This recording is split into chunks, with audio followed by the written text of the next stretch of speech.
Welcome to the Miller Report. I'm Suzanne Miller, CEO of Empire State Properties and host of the Miller Report. I'm delighted to talk to this week's guest. I'm sure all my listeners know who this one is. He was raised in Cambridge, Massachusetts. He graduated from NYU and got his master's at Columbia. From 2014 to 2021, he was the mayor of New York City. Welcome, Bill de Blasio, to the Miller Report. Thank you, Bill. Thank you, Suzanne. It's a great pleasure to be with you. So, Bill, I've done a lot of research, and this is going to be tough because as I've researched this, I spend a lot of time before my guests. Pretty much everything that's wrong with New York, people are blaming you for. So you. Well, that's convenient, right? One-stop shopping. One-stop shopping. I'm reading, and I'm like, oh, they're going to blame Bill for that. They're going to. So maybe you want to tell us a joke because I know that you want to be. We could start with that and break the ice. Well, I'm only going to refer to a great quote from Ed Koch when he said, what New Yorkers feel like is when a sparrow dies in Central Park, it's the mayor's fault. It's something about New York that we all have come up with this idea of the mayor in the center of so many things. And that's not true in a lot of other places, but here it really is true. And that's part of what makes the job so amazing. But bluntly, it also can make it a pain in the butt, So you try your best. In fact, you can't control everything. But, one of the things I've come to some peace with is people have a right to their opinion. They're going to feel what they feel. All you can do is do your best and try and level with people about what you're trying to do and why you're trying to do it. So before you started, like similar to a president, did you get any notes from the previous mayor, and did you leave any for Mayor Adams? Is that how it's done? Like you just walk in cold? Or? I left a note for Mayor Adams, that's true. I did not get a note that I remember, at least, from Mayor Bloomberg. I met with him once during the transition. Look, Suzanne, we're mature adults. Bloomberg and I did not see eye to eye on many things. So although I thought he was a very intelligent and accomplished man, I agreed with him on some things. In general, that wasn't who I was going to for advice. But I did have the advantage of a lot of good people who had been in public life in New York City a long time. For example, a guy you and I both know and love, John Katsimatidis. There's a lot of people like John who have devoted their life to New York City in a variety of ways. They weren't necessarily mayor, but they have a lot to offer, a lot of great ideas. I had a lot of good friends like that to turn to. Can you tell us what the note said to Mayor Adams? I cannot. That's a private thing. Okay, well. No, come on. The gist of it? Well, it's mainly to just focus sort of on what we're talking about. Focus on what you can do and stay true to yourself. Because in the end, there's going to be all the pushes and pulls. It's almost 9 million people. It's the most diverse place on earth. You're not going to please everyone. Right. But you have to try to keep focused on your own conscience and, stay very, very focused on what you think is right. And, look, the politics are the politics. You can only do so much to, again, make the political equation so perfect, right? It's in the end, you got to do what you think is right. And sometimes, and COVID's a great example of this, there were a lot of choices I made during COVID that I thought were the right thing to do. I knew they weren't going to be popular. At a certain point, you have to understand the people didn't hire you for a popularity contest. They hired you to protect them. They hired you to watch out for their health and their well-being and to think about the future of the city and do things that would help the future of the city. So in a funny way, if you don't get too hung up about popularity, you're going to be a better mayor. So we'll get into COVID in a minute, but just in the 8 years that you served the city, when you look back at it and you say, wow, I did this, gave this 8 years and I worked really hard. When you think about it, what would you say is your biggest accomplishments and what are some of the regrets? The accomplishment I'm proudest of is pre-K for all. And that turned into 3K also, which although it's not universal, I still think it's going to get there one day. So the notion that we're going to look out for families, we're going to look out for our youngest New Yorkers, we're going to give them all the kind of start they deserve, equally, every child at the same starting line. I found that to be greater even in its impact than I expected. And families told me that. They told me what it did for their kids. They told me what it did for their future. For a lot of moms, it meant they could go and work. It was money back in their pockets because they weren't paying a crazy amount for childcare. I'm very proud of that. I've been very transparent about the fact that I wish I could get a do-over on homelessness because some of the strategies we developed later, I think, were starting to work. And then, of course, the pandemic interfered with everything. But in the first couple of years, I don't think I understood, and this is on me, some of the things I had to do to address the situation. I'd actually been involved in the issue a long time. I was paying attention to part of it. I wasn't paying attention to another part of it. And later on, I'm like, what the hell was I thinking? Later on, I was like, oh my God, this is what we could have done and should have done. Well, that's honest, and that we appreciate that. But since 2014, I think that's when this started, you ran on a platform of having a liberal mindset, which we know that someone in New York has agreed with, and also about reforming the police. Yes. This is a very big issue. So if you were the mayor today, would you still do that? Would you reform the police? Well, I'm going to use my own words because I think there's so many loaded terms out there that have really made it harder to have. Careful, I didn't say defund the police I appreciate because that. I spent a lot of time, and I know that would be very insulting. Yeah. But the police, I am curious as to, if you were the mayor today, would you put more police officers there? Would you put less? How would you reform it? What do you think? I'm going to be careful always not to get into the Monday morning quarterback kind of thing. There is a mayor, he's been serving for a couple of years. He's a friend, he's someone I respect. He has more information on what's going on than I could ever hope to at this point. When you're mayor, you have a massive amount of information that you don't have when you're a civilian. So what I'd say is broader. For the first 6 years before the pandemic, we were driving down crime, we were driving down violence very consistently. I had great police commissioners. Bill Bratton, Jimmy O'Neill, Dermot Shea did an amazing job. We did reform in the sense of helping to bring police and community back together, helping to create more dialogue, more respect mutually, and it was working. The pandemic was the huge disruption.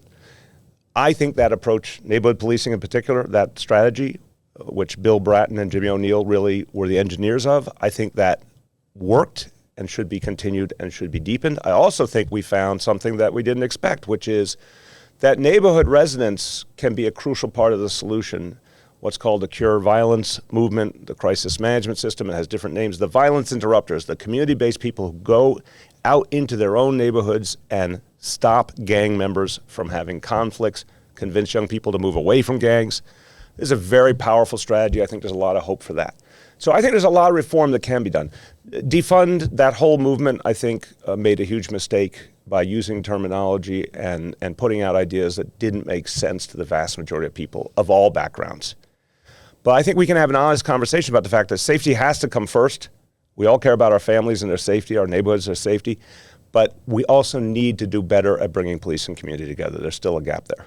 Well, what about the morale? What about the police officers that took retirement? And why would somebody want to be a police officer? If they do their job, they're going to be put in jail in some cases. Well, I don't think that reform means unfair standards. I think reform can be very fair and transparent. I'll give you a great example of the body cameras. When we introduced the body cameras, a lot of officers liked it because they said, we're doing the right thing and this is going to prove we're doing the right thing. The training, Bill Bratton was adamant about this, retraining the entire police force on de-escalation. That really helped. It led to fewer incidents that became flashpoints between police and community. It was better for the police. It was better for the community as well. So I think a lot of reform actually can make the police officer's job more rewarding, something they can feel better about and understand better how to do it the right way. But on top of that, what I heard from a lot of officers was they really appreciate when they are thanked by the public. Well, that directly connects to having a relationship. So one of the things we did with neighborhood policing was we had a large number of officers who stayed in the same community long-term, met community residents, clergy, store owners, teachers and principals in schools. They got to know the community. They got to know parents. And they started to know each other on a first-name basis. They started to share their cell number, their email with members of the community. That built a personal relationship, and that's where there was a ton of gratitude. And I heard that from the officers involved in that neighborhood policing program, that they were getting thank yous all the time. They felt connected to the people they served, rather than just show up for a horrible crime and then move on to another neighborhood. That was the essence of community policing, bringing the humanity, and neighborhood policing, bringing the humanity back to the relationship between police and community. What about stop and frisk? Well, hold on. I know it worked because for 6 years before the pandemic, crime went down very, very tangibly. Violent crime went down, shootings went down, murders went down. We know it worked. We know that stop and frisk, actually, the way it was used in the Bloomberg administration, was exacerbating the tensions between police and community and wasn't achieving lower crime, because when we got rid of it, we brought crime down. And I'll tell you, I met with Bill Bratton before I became mayor, and I remember this very vividly. I didn't know him well. And I said, I feel like there's something profoundly wrong with stop and frisk, the way it's being used, overused. he said he agreed. He said, let me give you an analogy. He says, chemotherapy. Chemotherapy used very, very precisely can save a life. Chemotherapy overused can cause more harm than good. And I think that's what happened with stop and frisk. There's a very narrow way to use it that's constitutionally appropriate, but the way it was being used, 10 years ago was ridiculous. We greatly reduced the use of it, and crime went down for 6 years. So, how much more proof do we need? And we could see deepening connection between police and community. Again, I think police officers deserve our thanks. And one of the best ways to help them get those thanks on a daily basis is to have those personal relationships at the community level. I respect your opinion, but I disagree. Please, it's New York City. I think the police are the most important job, and I think they should be given housing. I think they should be not stripped of their power. I think they should be validated when they arrest somebody that's a criminal. Let's move on to 2000. I agree with you, by the way. Oh, good. It should be validated when they arrest someone as a criminal 100%. Well, we have to define criminal. Let's move on to But we agree. Yes. I think we very much agree on that. So let's go on to what happened with this whole bail reform in 2019, that New York State stopped taking money bail for nonviolent criminals and misdemeanors. First of all, what is a nonviolent criminal? I've watched, the person on the subway with that person with the vet, and also the tourist that was in Grand Central just a few weeks ago that was stabbed, and the man that stabbed her had been arrested 17 times. 17 times. And he's not in jail. How do you define this? When you were mayor, what was your position on bail reform? And if you were the mayor today, how would you handle it? Again, I'm going to be very careful about if you're the mayor today, because I want to respect that Mayor Adams is the person making the decisions and has the information. But I'll tell you what happened in 2019. I don't like what happened in 2019. I think the state made a mistake. I've said it publicly. It's like the idea that there had been horrible situations where people had done really minor offenses ended up in Rikers long-term because they couldn't afford bail. That was horrible. That was unjust. And the idea of having a bail reform itself to fix that kind of problem made sense. My police leaders felt the same way about that. Where we all thought the state made a huge mistake was to take away the ability of judges to exercise their own discretion as to whether someone should be held back because of either a history of violent incidents or a history of repeat offenses or the possibility, based on actual facts, that they might commit another offense. And obviously based on the severity of the offense they were accused of. The bail reform wasn't written right in 2019. There was improvement in the following years. It's still not, I think, everything it needs to be. But there was a moment in 2019 where the state legislature could have gotten it right. I think they would have done everyone a service, including themselves, if they had simply balanced those two facts. Reform for the folks who had done very minor offenses, nonviolent. There was no reason for someone to be in jail who couldn't afford bail. But on the other hand, if someone's violent, if someone's going to harm the community, if someone might pose a threat, of course they should be held in. As simple as that. So, Bill, I want to go back to your last comment, how we started this, that you said that you don't want to be upsetting the mayor and you don't want to act like, I didn't say upsetting. I said I want to respect that when you're out of office, you don't have the same information or perspective as someone who's running the city. But you have been a servant of our city for just 8 years, and you have a lot of experience, and I think the mayor, who I've interviewed and I have tons of respect for, I think he's doing a great job with his hands being tied. And I think people want to hear from somebody that's been there 8 years. If you have the keys, you know what the politics are. So if you couldn't do it then, at least you could maybe give us some insight of what you would do now if you were the mayor. And some of these subjects that I'm going to ask, it's important that we hear from you. No, I appreciate that. And listen, 8 years as mayor and 12 years before that as a public servant at city council and public advocate. So yeah, I have a lot of perspective for sure. And I have strong views.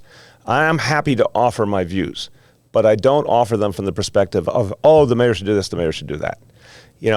That's something I think at this moment in my life, I am not trying to be in the middle of all that stuff. I respect how important it is, the decisions the mayor and the city council are making. I don't follow the details day to day, and you have to if you really want to comment on them. I can offer what I learned, for sure. And I learned some very powerful lessons. I learned some things that worked. I learned some things for sure that didn't work. But I will tell you, Suzanne, as much as we're New Yorkers, everyone gets agitated, understandably. Everyone's passionate. Everyone has a strong opinion. That's what makes us New Yorkers. But I do think we should step back and take a look at where we are, having just survived the biggest crisis in our history. Because, a lesser city, lesser people would have been laid low by COVID. This city fought back like it was nobody's business. It was unbelievable. And you go around the city today, we'd still like to get some more tourists back. We'd like to get some more business travel back, things like that. But overwhelmingly, this is a city that has fully recovered from COVID. People are still suffering from long COVID in some cases. Of course, there's still ramifications of COVID. That's not what I'm not trying to ignore that. I'm trying to say the life of the city. You go around the city, it's hustling, it's bustling again. It's amazing the comeback the people of this city made. I always gave credit to New Yorkers for their strength and resilience, and people should be proud of that. And I think sometimes we get down and we worry about our problems, which is fair, but we should take a moment to appreciate our strengths and our achievements as New Yorkers. The city really is in bad shape right now, and I do appreciate that we've come a long way since COVID, but we're in the shit. I don't agree with that. Okay, well, we can get into that. We can get into that. Let's go back to the COVID thing. Yeah. Playing Monday morning quarterback, if you were the mayor, again, just to, come with me, follow me on this, would you still do you regret the mask mandate and the school closures? Would you do that again? I don't regret the mask mandate. I think the confusion in the beginning was really troubling, and I understand why the scientists and the doctors didn't understand now, but it pisses me off because what we should have been doing bluntly was masks from the very beginning. Especially those first months when COVID hit us so hard. But based on the information we had, we finally got there. It was the right thing to do. The school closure, look, at the point we closed it, and I hated closing schools. And my kids went to public schools in New York City. I believe in our school system. Parents depend on it. I hated it. I waited to the last possible moment, hoping against hope there was a solution. The problem was we just couldn't keep them going because so many people were out. We didn't have enough staff. So many people got sick. And we closed them. I felt horrible about it, even if it was necessary. But what I realized within weeks was there was no way remote learning could possibly replace in-person education. And everything I already knew, so many kids depend on schools for nutrition, for physical health care, for mental health care, you name it. So the goal was get them open as soon as possible. And we did that in September and October of 2020 when a lot of school systems around the country wouldn't go near it. Now, we did it in a partial way. I wish we could have done it perfectly, fully. We had to win the confidence of parents, teachers, staff, et cetera. It was halting, but we got there. And then for 2021, I said, we're going back full strength, no remote anymore. This is ridiculous. Damn the torpedoes. And it worked. So it wasn't beautiful, it wasn't perfect, but I'm proud of New York City compared to a lot of places in the country that shut down. I mean, San Francisco, LA, all these places were shut for so much longer. No, we came back at the first available moment. And by and large, it worked. And by the way, the schools, at a certain point, the schools became the safest place in New York City. We had so many health and safety measures. The kid was much better off in school than hanging around in their neighborhood. Let's move on to the business front. So, we see what happened with Amazon, and New York I always say New York is basically tourists and corporations. We lost 75,000 jobs because Amazon did not come to Long Island City. If you were the mayor, what was your position at that during the time? Well, first of all, I respect you, but I disagree with tourists and corporations. I think there's a lot more. New York City is small businesses. We're the small business capital of the entire country. Small businesses and corporations. A corporation could be small or large. Of course. The mom and pop store, the neighborhood store, the bodega, the diner, there's so many things that make New York City New York City. And by the way, we have a lot fewer of the chains than most of this country. We have many more family-owned stores proportionally, and restaurants, bars, everything. That's the greatness in New York City. Amazon, to me, 2 points. One, look at them now. They've stepped back from a lot of the commitments they made to other places, and the world has changed. So who knows in the end what Amazon would have done in terms of keeping their original vision. But here's what I know for sure. We had a deal. And by the way, even if Andrew Cuomo and I didn't always agree, on this one we agreed. We joined the city and state together 100%. We gave Amazon all the guarantees. They signed on the dotted line. They said, we're coming. We had the press conference, and then they pulled back. Why did they pull back? Because imagine this. There were New Yorkers who protested. Everything in New York City, someone protests. Did the people at Amazon not pay attention to how New York City is? Did they not read the papers? Did they not go and hang out in New York City to see that, of course, it's a place where there's passionate, strong views? They could have easily weathered that storm and kept their commitment and come here, and we would have been fine. If I could do it all over again, I would have never participated in their competition. I would have said to them, we're not competing with 100 other cities. We're New York City. There's only one place like this on earth. If you want to come here, let's sit down at the senior level. Let's hash it out. Let's make sure you know what you're getting into. Let's make sure you really want this. We'll work with you. Let's come to a deal that will stick. I think the competition screwed us up. And again, I accepted it. I wish I hadn't, honestly. So you're saying that you would go back and if you had to do it again, you would encourage them, you'd find a way to get them here. Well, yes, but I think I would hold their feet to the fire, too, and say, we're not participating in this dog and pony show, because it was the nature of that competition that discouraged us in some ways from going out to the community and having the conversations that I now wish we had had. I think if we had gone into the community saying, hey, we're in negotiation with Amazon, we want to bring the community into discussion to understand the benefits. By the way, the polling at the time said the vast majority of working class and middle class New Yorkers wanted Amazon in New York City. The vast majority of working class New Yorkers wanted Amazon. The vast majority of Black and Latino New Yorkers wanted Amazon. You were the mayor. But listen, Andrew was the governor. That should have happened. Yeah, but the problem, again, and this is where people have to recognize when a company, it's basically one guy, let's be clear. When one guy gets to make the decision, he happens to be one of the richest people on earth, and he was phobic about public opposition and dissent. I wish we had had that conversation up front, one-on-one, no big national competition. Here, we will offer you a great package.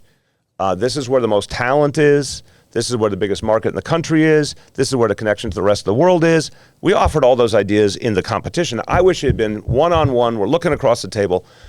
But New York City is New York City. You know, we believe this is a great deal. A lot of people aren't going to like it. You're going to hear from them. By the way, the majority's with you. Governor's with you. Mayor's with you. Let's go. I wish we had said to them, can you stand the heat in the kitchen? Because in the end, what they wanted, now I came to realize this too late, they wanted a place where there was not going to be any dissent, any protest, big red carpet, all that. The government did that for them. But you can't tell 9 million New Yorkers you have to all agree on something. And that's where I think the fault line was. And I, in a million years, thought bluntly, Bezos and the other folks there had enough spine that who would care if there's some protest? Not that you don't listen to it, but you go on with your life. They were overawed, in my opinion. Well, I wish I knew you then. I would have helped close the deal. I believe you would have been great. We would have sent you in, Suzanne. I would have let Amazon go. I would have said, Suzanne, come to the table, settle this. Definitely close that deal. As a matter of fact, you're a closer. I'm a closer. We have Amazon as our client right now at Empire State Properties. So that's, I mean, it's a big deal to get these corporations here and keep the city going. So talking about the city, 500,000 people have left New York City since spring of 2022. 500,000 people. And many of those were high taxpayers. So we're talking about businesses, we're talking about people leaving. Why do you think they left, and how do we get them back?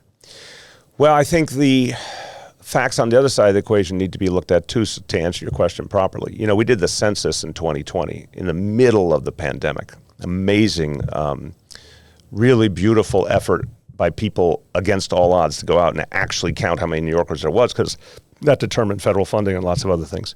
We end up with a number of 8.8 million people. That's the highest population in New York City's history. So, yeah, some people left for the pandemic, some came back, some didn't, some have left since, but a lot of new people have come in. The same with the high wealth folks. Some have left for sure. They're still leaving. Yeah, but we're creating more millionaires all the time, too. This is the truth of New York City. We create a stunning number of new millionaires every single year. We have people from all over the country, all over the world who want to be here. So it's not, I'm not for a moment saying it's not a big deal if people leave. I'd like them to stay, for sure. But I don't want it to be a static equation. This place has always been able to create new wealth for a huge number of people. Bill, we have office vacancies off the charts. An article came out today that the pandemic has, the at-home work environment is not going away. The hybrid work environment is not going away. These offices are not getting filled. We have people leaving. We need new corporations to come here. It's not enough that smaller ones are opening. We need the major ones to come, to stay, to pay taxes, to keep the revenue going. How do we attract them? Look, I want to, of course, I agree with you. I want as much business presence here as we can get, but I want to caution you. You just said something that I think is a different matter. Why are offices not being filled? It's not because we haven't attracted companies. In fact, tech companies were, during the pandemic, gobbling up more office space. What's the problem? Yes, remote work is a problem for all of us. We have too much supply. Yeah, but again, why? Because remote work's a problem for all of us all over the country. It's changed everything. And for the retail sector, internet, purchasing has changed everything. So we've got these big seismic shifts in society, basically technology-based, that have changed a lot of things. We need to answer it, as a lot of people have been talking about, converting office space to residential. There's massive demand. You know plenty about what's going on with residential values in this city. Continue to go up. Why? Because so many people want to be here.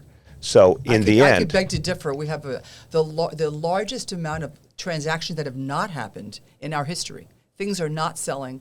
A lot of things are on the market. The prices have not yet come down, but transactions are at an all-time low. We'll get into that in a minute, but I do want, this is very important to me. So since 2021, the city has spent $166 million to protect tenants from evictions. Mm-hmm. Has anybody thought about the landlords? I mean, I want to ask you, Bill. Yeah. I mean, are you a landlord? Do you own any properties? Yes, two units in one building. Okay, so you could be empathetic to this. Of course. You could be empathetic to the landlords that had to pay common charges, taxes, mortgages, while it takes them a year, 2 years to evict a tenant, and the tenants are not paying, can't get into court. These landlords, they decided not to rent their apartments. The last research I found was there's 100,000 apartments that have been warehoused that landlords will not even put on the market. Because why would they? Because they're afraid that someone's going to move in there and they won't move out.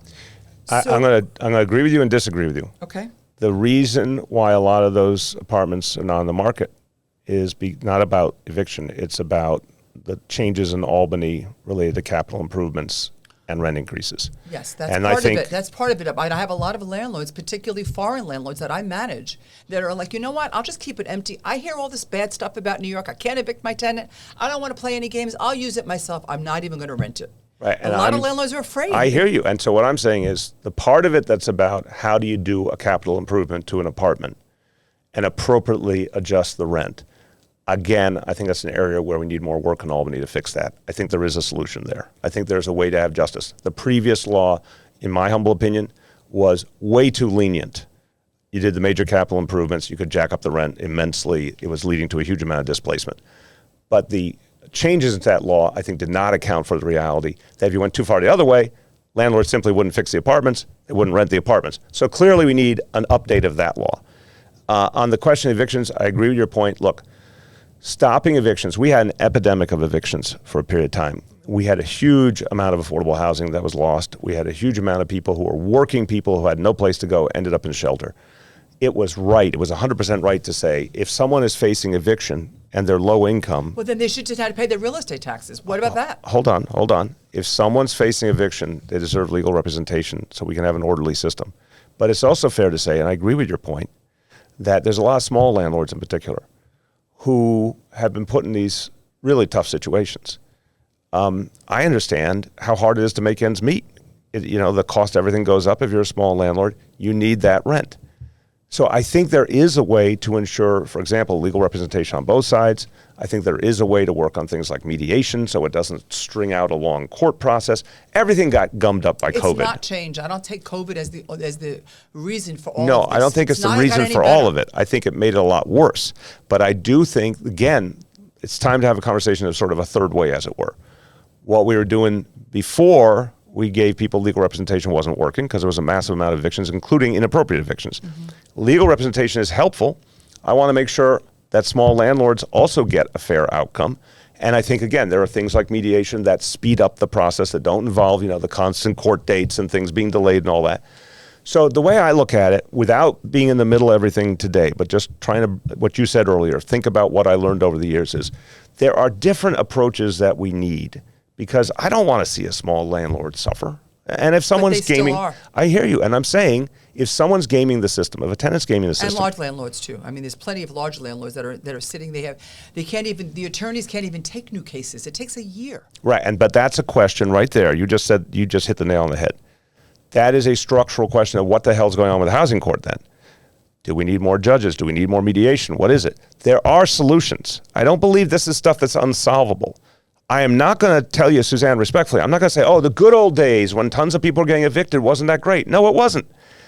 And I'm not going to, I think you would agree with me, not every tenant is pristine, not every landlord is pristine. So what we need is a system that actually addresses who's right, who's wrong, where there's a solution. Completely unfair to the landlord. I think me as being a landlord and as a real estate owner of a corporation, that Empire State Properties, it is unfair that an owner has to subsidize, any owner, a tenant that's not paying rent while they have to pay their real estate taxes, while they have to pay their common charges, and there's been no relief for the landlords to pay those bills. Just not fair. I hear you, but what I'm trying to say to you is the previous reality was blatantly unfair to tenants, and not the tenants you're talking about, who I think you're trying to say, and I respect it, some people purposely game the system, right? Yeah. Right.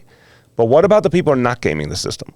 What about the people who are working hard, trying to pay their rent? What about the people who confronted landlords who were trying to get them out of there so they could jack up the rent on someone else? We saw that too. There were prosecutions of some of those landlords. So you have a perspective. I respect your perspective. If you were coming here with a big pro-tenant message, I'd be surprised. You're representing the interest that you come from. But let's be blunt. Plenty of landlords did the right thing, but plenty of landlords did the wrong thing. Plenty of tenants, on both sides. What we need is a system that respects the fact that there are hardworking people who are doing everything right. They should not be unfairly evicted. Excuse me, Bill. Yes, I could agree that we don't want to harm anybody, but the issue is it's not my job to have somebody live in my apartment that I'm paying your bills. I don't think you should. They should move out. It should be, as soon as you don't pay, you should be moved out. Suzanne, You should not wait a year to go to court. Do you think that's most tenants? Let's move on. No, wait. I'm challenging you. I think that you think most tenants are willing to lie? Most tenants will not move out if they can't pay No, I didn't say that. So what's the Do question? you think most tenants are trying to game the system and not pay their landlord? Most tenants. I do not think most tenants, but I think most tenants, even if they, for whatever their reason is that they cannot pay, the day they cannot pay, and myself, I mean, anybody that I know would move out. Here's the keys. I cannot pay. You move out. You cannot stay in somebody's property if you can't pay. And I believe the vast majority of New Yorkers who are tenants are either paying their rent on time, hardworking people, or if they can't afford something, they go someplace else. I have a building right now. Wait. $1 million in arrears. I'm asking you. $1 million in arrears. They have people not I paying. want to see if you disagree with this statement. Go ahead. The vast majority of New Yorkers are decent, hardworking people who pay their rent. If they can't afford an apartment, they go to someplace else. The people who are scamming are a very small percentage. And I've often said this about landlords too. I think most landlords are doing their job too. And the number who try to take advantage of tenants or force them out are the minority. So I would like to start the discussion. I respect your opinion, but sometimes I think this is a problem in our city sometimes. Everything's portrayed as bad. I'm sorry. The vast majority of New Yorkers actually do the right thing. That's my experience. I'm not disagreeing that most people are good. But I'm sitting with a building that there's an arrearage of $1 million, $1 million a month that people are not paying. Why? They should just move. It's just not fair to any landlord. Anyone who could pay and isn't paying, I agree with you. And they shouldn't have to wait a year to go to court. And we both agree radically, intensely, that, and again, this is a fixable problem. Add more judges. Reform the process so it's faster. Use mediation more. Some of this angst that we all feel is because we're used to a broken system that doesn't have to be. Well, it seems to be more broken these days. Yeah, but it doesn't have to. It was never so beautiful, but it doesn't have to be. Never is the took point. a year to evict somebody. I've been in this business 40 years. But okay, so if there's more activity, then more judges. Let's move on to, while we're staying on real estate, I want to ask you about something else that I think is the city needs to fix. So if I bought a home 30 years ago and I paid $20,000 for that home, and now it's appraised for $1 million. Why does the city just arbitrarily tax me on the new valuation? I may not be able to afford $1 million for a home that I spent $20,000 for. In California, this has been addressed, and there's only an amount that the city could raise. Why has this not been addressed? And I think that it's really hurting the elderly people, and it's forcing them to leave because a lot of these people cannot afford the homes 100%. And the new taxes that now are being pushed on them when they purchase these homes. Why has nobody looked at that? There's a lot of people in this city, seniors in particular, who are house rich and cash poor. And we proposed a reform, and I think all property tax decisions, the big decisions on the nature of the property tax reside in the legislature. We proposed a reform that would address this exactly. I put it out originally before the pandemic. We tried to move it during the pandemic. We all understood everything was crazy. But there actually is a way to do that. There is a way to address the fact. California did it. How do we do it? And there's a proposal, it's public, that my administration put out that I think would achieve exactly what you're saying, that respects the fact there's a lot of seniors don't have the resources, and you can give them tax relief. There's other places in this city where people have tremendous value and aren't paying anywhere near what they normally would in property taxes. So there's lots of imbalance all over the place. There is a way to reform that and keep the city's revenue essentially where it is. Because the other thing is that people need to remember, and it's not easy to say, but it's the truth. If you want to make sure we have the best police force, the best firefighters, the best health department, you want to see repaving of your streets, et cetera, it costs a ton of money. Well, the city's, I think 35% of the budget is on real estate taxes, and I don't think that the city has been very kind to the real estate owners that own homes and just automatically just reappraise my home that I spent $20,000 for now for $1 million that I cannot afford seems completely inequitable to me. I think the system is inequitable. I don't think there's any, I'm just like anyone who looks you in the eye and says, "Oh, our property tax system is perfect," that's ridiculous. It's totally out of date.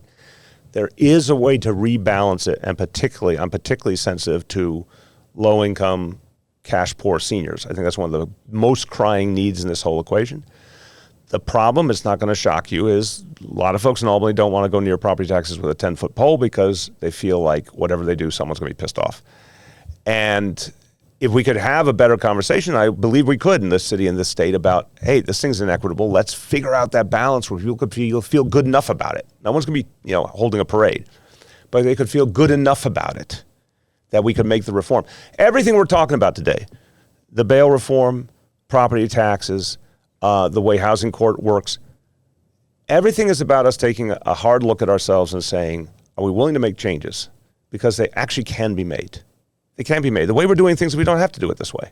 This is going to be one of our longest interviews because there's so much to cover here. Yeah. And I just feel like I want to keep going, and thank you. And I think our audience is going to love this, and I don't want to cut it short, so I'm going to keep going. Moving away from real estate, let's talk about the huge problem that the city is facing today about the migrants and the homeless. Again, I'm going to ask you, if you were in charge, how would you handle it today? Look, this is one where I emphasize, I feel for the mayor because he's been given a ridiculous situation. I think the root cause is obviously the situation with immigration at this point.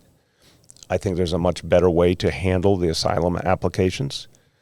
I don't pretend to be an expert, but I do believe that activity should be done before people come into the country.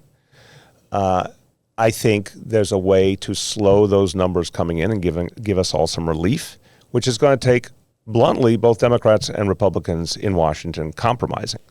I would certainly urge Democrats to compromise. I don't think we should hold to some abstract idea. Right now we've got something that's just not working. So let's be honest about it. Even though we believe, and I think this is true about a lot of Democrats, we believe in the historic, centuries-old idea of asylum, because if you look at the history of the world, how many people fleeing oppression needed a place they could turn to. I never want us to be a country that says, no, there's no such thing as asylum anymore. But there's a much better way to do it than this. This is ridiculous. So that's the root cause. Look, in the end, the vast majority of people coming here want to work. That's the good news. The whole country's facing a labor shortage. We can put those two ideas together somehow. Get people those work permits quicker. We do need to provide some kind of shelter in the meantime, because in the end, you don't want people on the streets. That's the worst of all things in New York City. Accept them? Do I want it to be this way? Of course not. Do I think it's fair that Texas is sending buses up? I think it's disgusting. I don't think I can think of any other example of one state affronting and hurting another state like that. But I think in the end, the last thing you want is a bunch of people on the street homeless. That's not going to help anyone. We had 160,000 people come here just in the last few months. How do you stop the bleeding? You stop the bleeding at the border, and you stop the bleeding by speeding up work permits, because the vast majority of those people are ready to work. So and you think they should come here and they should work and vote? I think I didn't. I'm asking, that's a they different vote? question. I don't. I think they should become citizens and then vote. But the point is, do I think there's a huge number of people who are coming here and are ready to work? Yes. Do I think we need people to do work in this country? 100%. We're facing, you can see what's happening. We're at full employment in this country. We have massive labor shortages. Talk to people in tourism, for example. Huge labor shortages. They can't hire people in the summers, for example. Talk to people in agriculture. You know, you and I both don't like the way this all went down. But now we have a problem. What do we do about it? Let's put people to work. They want to work. We need them to work. How can we do that in an equitable manner? I think there is a way to do that. How much power does the state really have? When you say that, what do you mean? About you're saying that you don't like what Texas is doing, and they're coming here and they're on the streets. And I understand that Mayor Adams has tried to talk to Biden several times. Yeah. I personally think that's why he was attacked and why they're investigating him, is because he spoke up. My personal opinion. I want to know, how much power does the state really have? Look, I think what Texas did, I can't think of a precedent for that. Trying to hurt another state that way. I think it was just a cheap political stunt, but has a massive human cost and a real, financial cost in New York. I think it's right the mayor's trying to figure out if there's a legal way to stop them. I think that's smart. I'd like to imagine if the federal government had a way to intervene, they would have done it already. If they haven't, they should. The solution is political in one way. There should be a hell of a lot more money coming to New York to help address this. It's not going to happen with a Republican Congress. They're never going to authorize money for New York. So, again, the state doesn't really have much.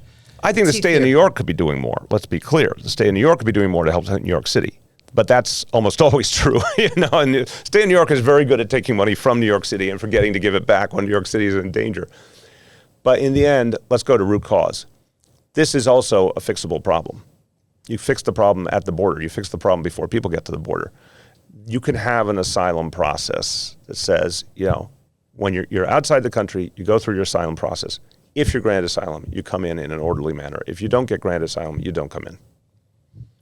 Let's move on to, we're still staying a little bit on the migrants and the homeless and the condition of New York. There's so many mentally ill people in this town.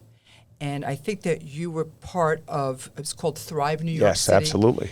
I'm not sure if you were involved, or it might have been your wife. No, I authorized everything, obviously. I know it might have had some good intentions, but we could agree that it didn't work. No, I don't agree with that. You don't agree with that? No. So you think that we have less mentally ill people on the streets? Like, what is everybody seeing? I see mentally ill people everywhere I walk. Yeah, so the national figure is 20% of Americans have a mental health challenge at any given point in time. We recognize that you go back to most of our problems that we talk about, homelessness, incarceration, school dropouts, suicide, all these things. They obviously all have a common link, a mental health challenge.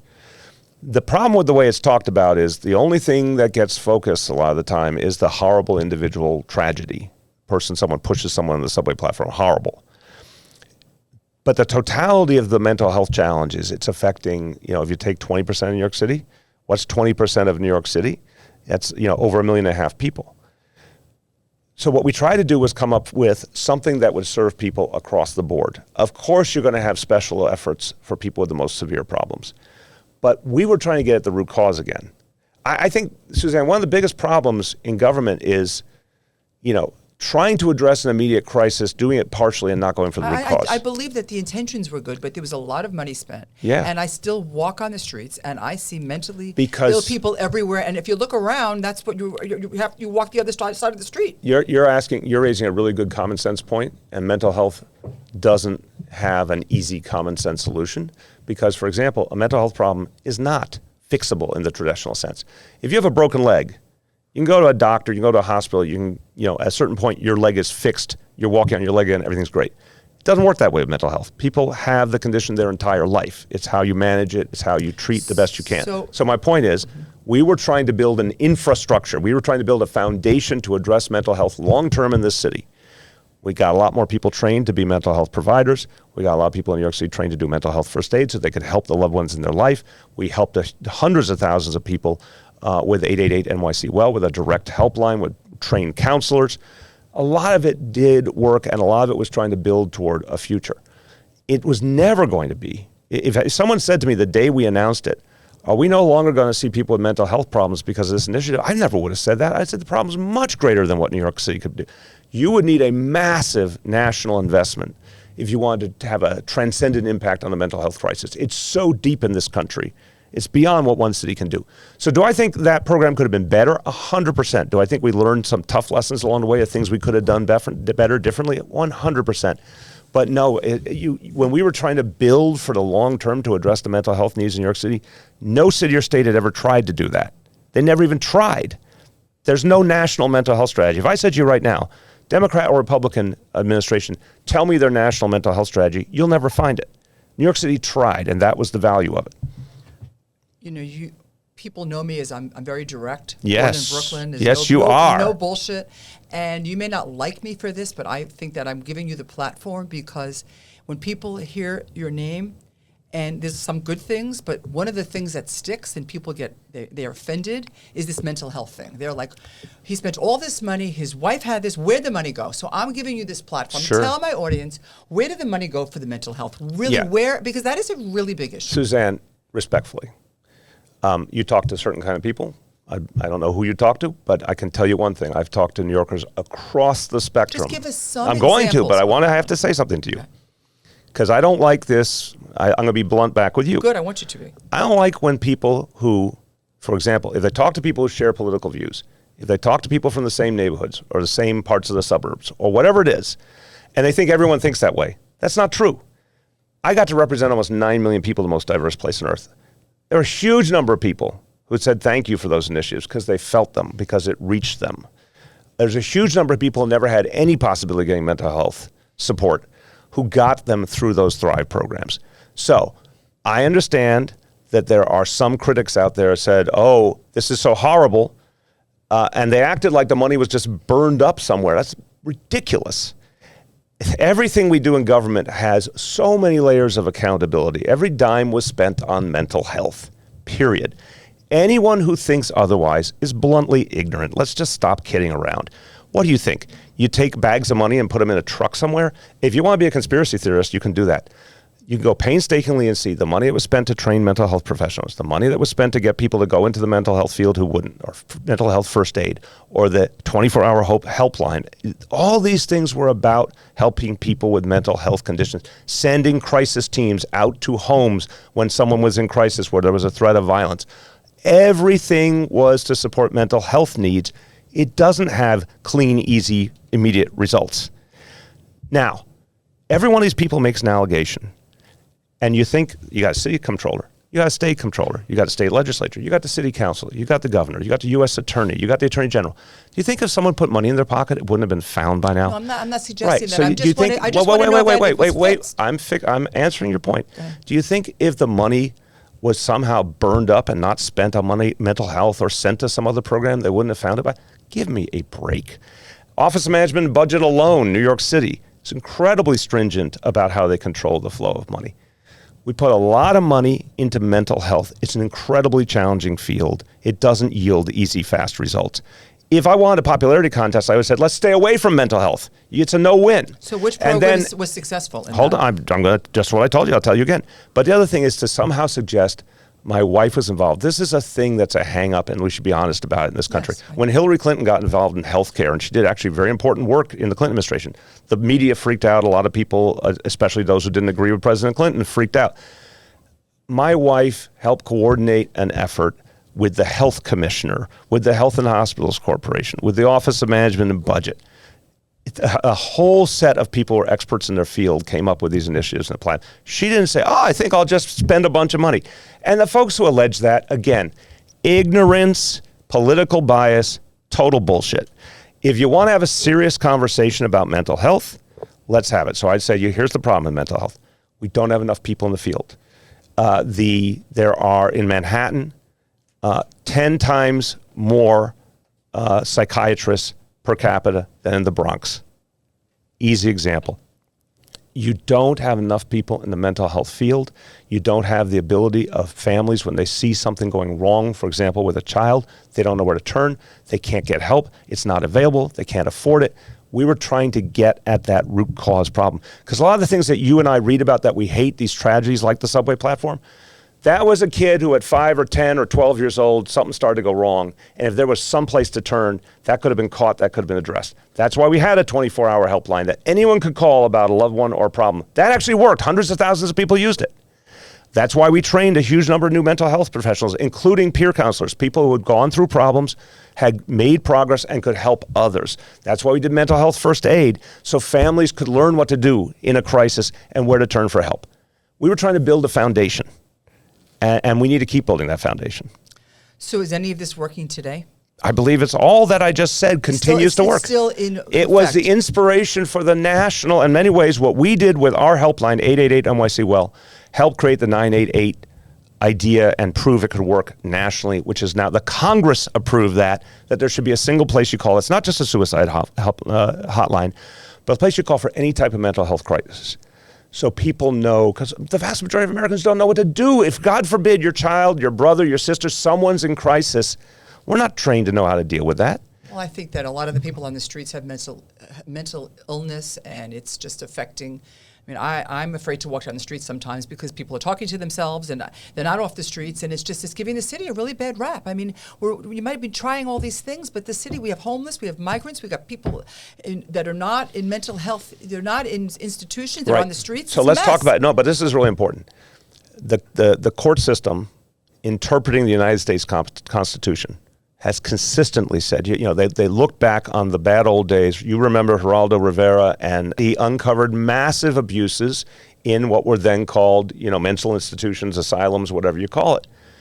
And that was one of the reasons why you saw those kind of facilities de-emphasized. And that was right. Families found out later on that their children, their loved ones were being tortured, basically, or getting no care, and there was no way to have any transparency. Those were the bad old days.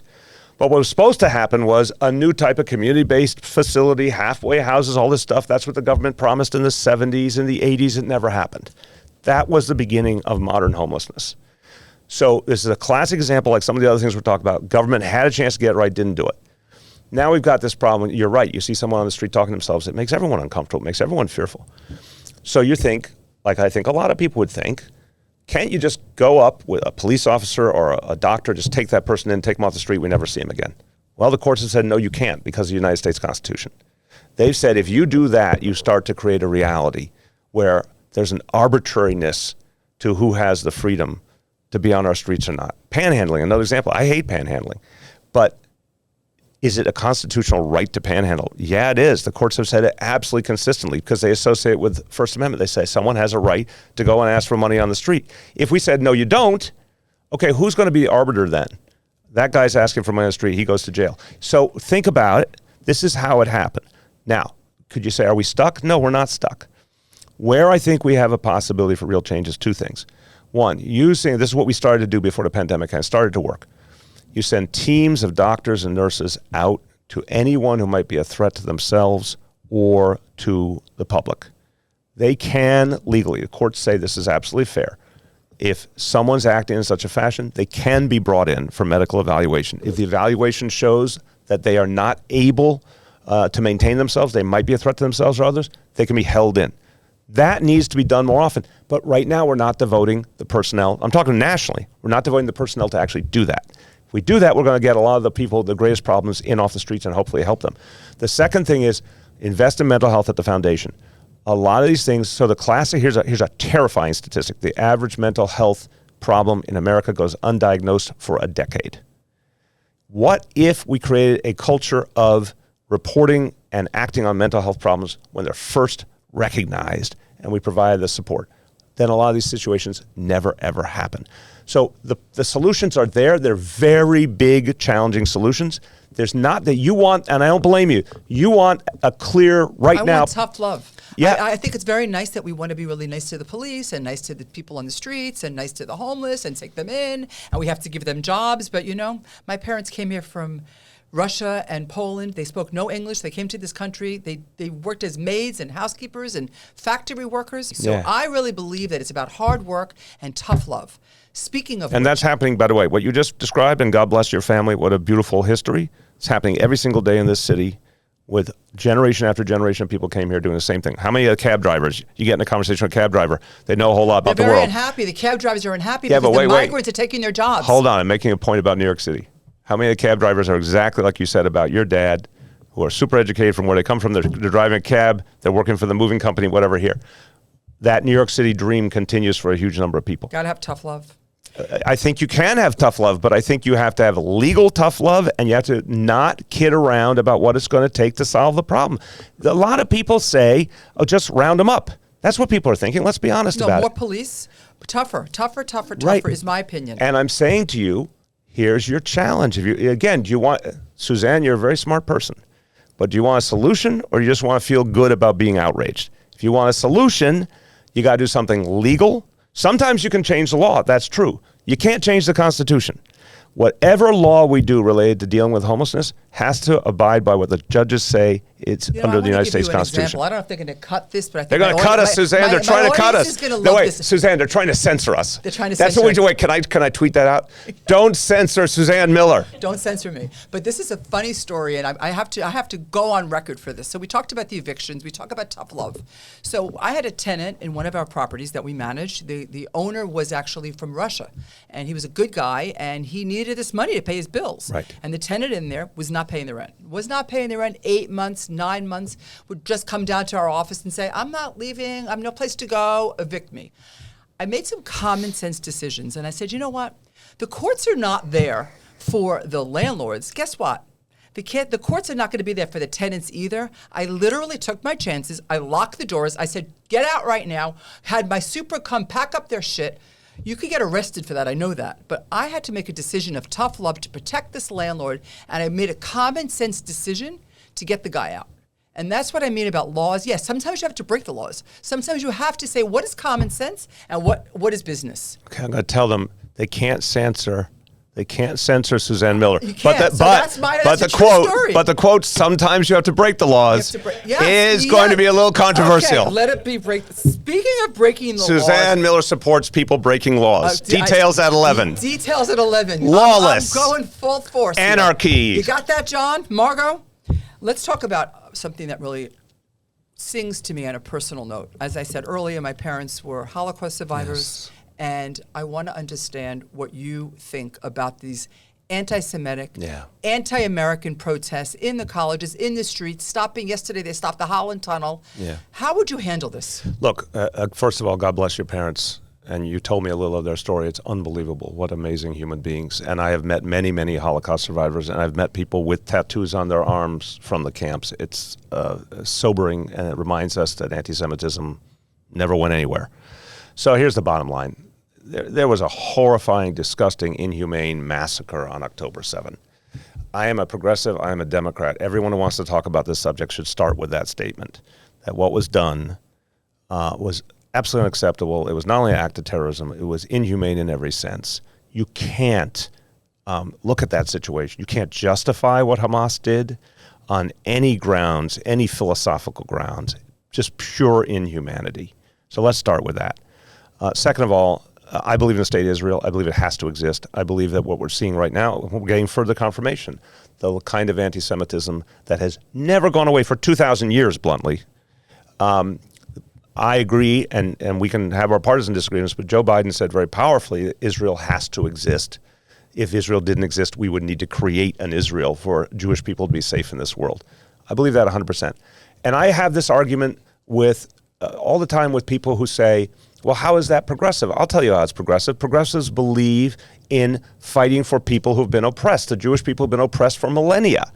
Now, do I think Palestinian people are having a really tough time too? I do. I want to see Palestinians stop suffering. By the way, Palestinian leaders have done a huge disservice to their own people. I would argue Benjamin Netanyahu's done a huge disservice to the Israeli people. You need a two-state solution. It's been talked about since 1948. Everything else has been tried and failed. That was the place that was right in the beginning. I wish they'd done it in the beginning. You should still do it now. But you got to start with the fact that Israel has to exist, period. There's no choice. I'm specifically asking you, Bill, about New York. So when my parents described what was happening in Poland in 1938, burning the pogroms and burning the synagogues and protests on the streets, started small, then we see what happened. And this keeps me up at night. I mean, as a Jewish person in New York, it's very concerning. I don't feel safe.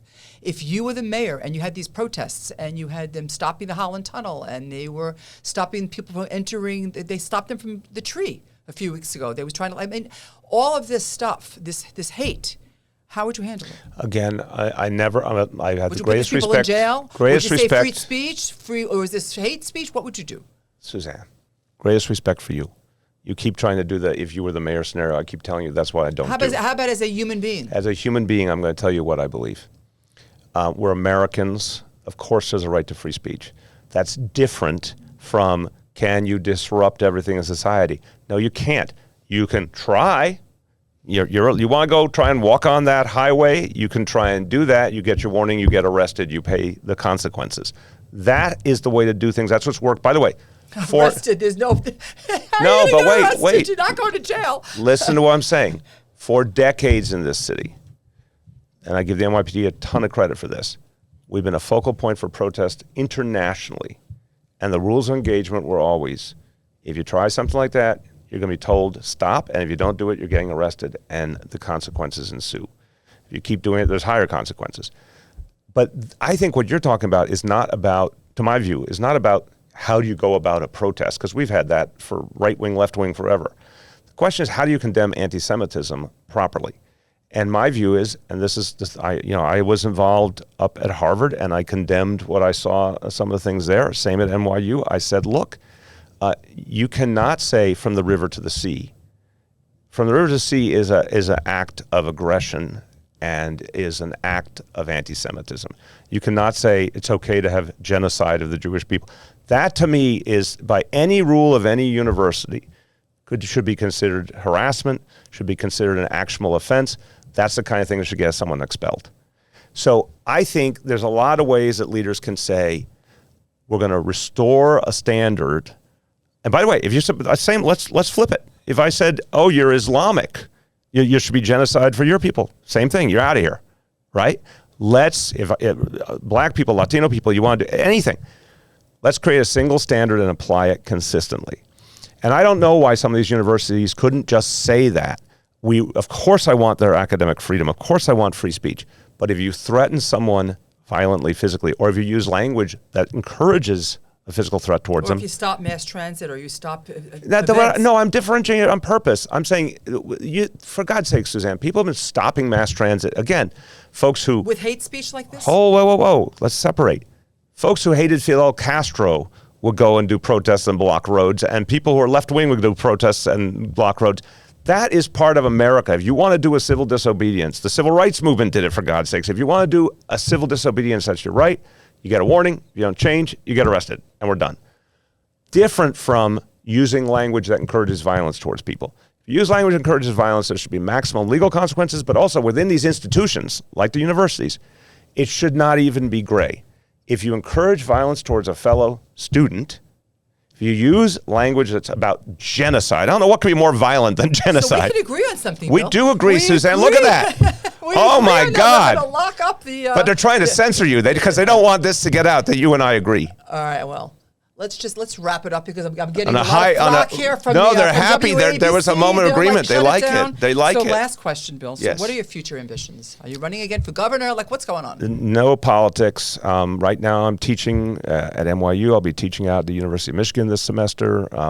Been giving speeches around the world on topics I care about. I care a lot about artificial intelligence because I think there's some real threats to what it could do to our democracy that need to be addressed that we're not talking about, and that's something I'm going to be working on. So I am a private citizen. I hope to contribute in other ways. And there are a lot of ways to contribute. You going to write a book? I don't know if it's that time yet. Maybe one day. So if you were What would the title be? I have to work on that, Suzanne. Will you let us know? Can we do it first at WABC? You know, that sounds like a good idea.